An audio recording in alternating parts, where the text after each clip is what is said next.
ಗೌರವಾನ್ವಿತ ಕಾಂಗ್ರೆಸ್ ಅಧ್ಯಕ್ಷರು ಮಲ್ಲಿಕಾರ್ಜುನ್ ಖರ್ಗೆ ಸಾಹೇಬರು, ರಾಹುಲ್ ಗಾಂಧಿ ಸಾಹೇಬರು, ಇಬ್ಬರು ಎಐಸಿಸಿ ಪ್ರಧಾನ ಕಾರ್ಯದರ್ಶಿಗಳು ವೇಣುಗೋಪಾಲ್ ಅವರು ಮತ್ತು ಸುರ್ಜೇವಾಲಾ ಅವರು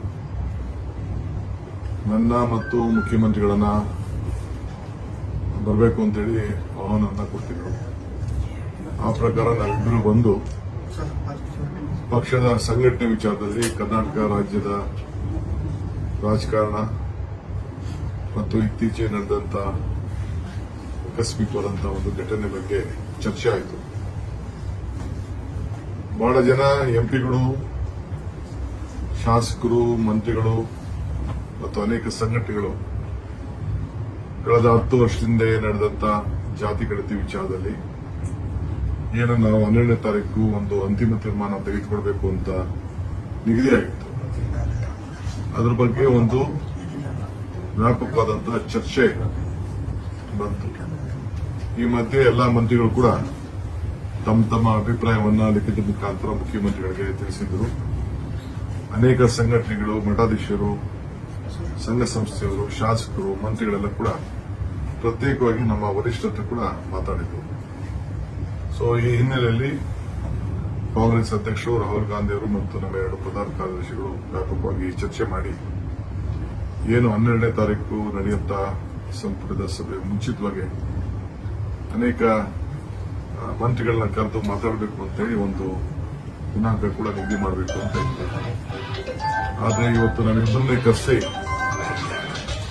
ಕೆಲವು ಸಂಘಟನೆಗಳಿಂದ, ಕೆಲವು ಸಮಾಜದಿಂದ ಅಪಸ್ವರ ಬಂದಿರೋದ್ರಿಂದ ನ್ಯಾಯಬದ್ಧವಾಗಿ ಎಲ್ಲರಿಗೂ ಕೂಡ ಒಂದು ಅವಕಾಶವನ್ನ ಕಲ್ಪಿಸಿಕೊಡ್ಬೇಕು ಅಂತ ಹೇಳಿ ನಮಗೆ ಮಾರ್ಗದರ್ಶನವನ್ನ ಕೊಟ್ಟಿದ್ದಾರೆ.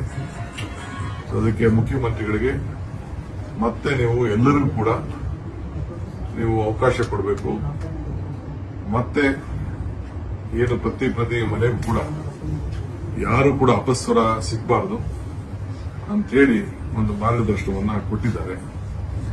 ನಮ್ಮ ಪಕ್ಷ ಮತ್ತು ಸರ್ಕಾರ ನಾವು ಏನು ಒಂದು ರಿಪೋರ್ಟ್ ಇದೆ, ಆ ರಿಪೋರ್ಟ್ವನ್ನ ನಾವು ಒಟ್ಟಾಗಿ ನಮ್ದು ಯಾರ್ದು ತಕರಾರೇನಿಲ್ಲ. ಈ ಸಾಮಾಜಿಕ ನ್ಯಾಯದ ಬಗ್ಗೆ ನಮ್ಮ ಪಕ್ಷದ ಕಳಕಳಿ ಏನಿದೆ ಅದಕ್ಕೆ ನಾವೆಲ್ಲ ಸಂಪೂರ್ಣವಾಗಿ ನಾವು ಒಪ್ಪಿದ್ದೇವೆ. ಆದರೆ ನಂಬರ್ ಬಗ್ಗೆ ಕೆಲವರು ನಮ್ದು ಜನಸಂಖ್ಯೆ ಕಡಿಮೆ ಇದೆ, ನಮ್ಮನ್ನ ಬಿಟ್ಟೋಗಿದ್ದಾರೆ, ನಮ್ಮನ್ನ ಮಾತಾಡಿಲ್ಲ ಅಂತ ಏನು ಹೇಳಿದ್ದಾರೆ, ಅದರ ಬಗ್ಗೆ ನಾವು ಎಲ್ಲರೂ ಕೂಡ ಅವಕಾಶವನ್ನು ಮಾಡಿಕೊಡ್ಬೇಕು ಅಂತ ಹೇಳಿ ತೀರ್ಮಾನ ಮಾಡಿದ್ದಾರೆ.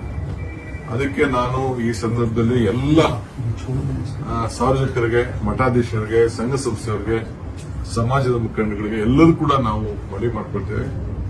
ಇದು ಎಲ್ಲರಿಗೂ ಕೂಡ ನೀವು ನಿಮ್ಮ ಸಮಾಜ ಏನಿದೆ, ನಿಮ್ಮ ಬಂಧುಗಳೇನಿದ್ದಾರೆ ಎಲ್ಲರಿಗೂ ಕೂಡ ಈ ಒಂದು ಏನು ಅಧ್ಯಾಯ ನಾವು ಮಾಡ್ತಾ ಇದ್ದೇವೆ, ಹೊಸದಾಗಿ ನಿಮ್ಗೆಲ್ಲ ಒಂದು ಅವಕಾಶವನ್ನು ಮಾಡಿಕೊಡ್ತಾ ಇದ್ದೇವೆ. ಅದನ್ನೆಲ್ಲ ಕೂಡ ಮತ್ತೆ ನೀವು, ಯಾಕಂದ್ರೆ ನಿಮಗೆ ಸಾರ್ವಜನಿಕವಾಗಿ ಈಗ ನಾವೇನು ಮಾಡಿದ್ದೇವೆ ಅದು ಕೂಡ ನಿಮ್ಮೆಲ್ಲರ ಗಮನಕ್ಕೆ ತರ್ತೇವೆ.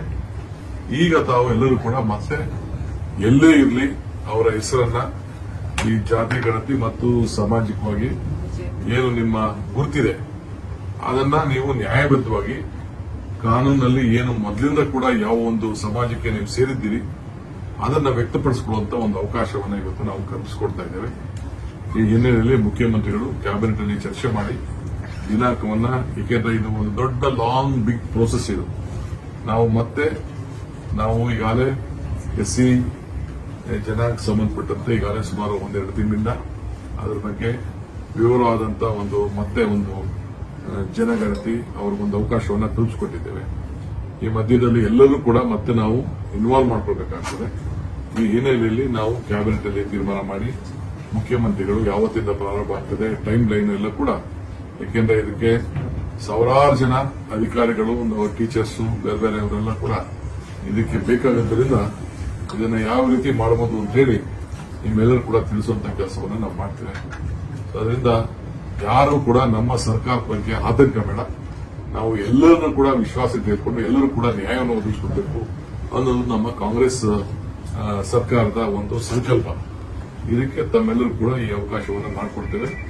ಎಲ್ಲರೂ ಕೂಡ ನಾನು ಈ ಅವಕಾಶವನ್ನು ಬಳಸಿಕೊಳ್ಬೇಕು ಅಂತೇಳಿ ನಾನು ನಮ್ರತೆಯಿಂದ ಎಲ್ಲರೂ ಕೂಡ ನಾನು ಮನವಿಯನ್ನ ಮಾಡ್ತಾ ಇದ್ದೇನೆ.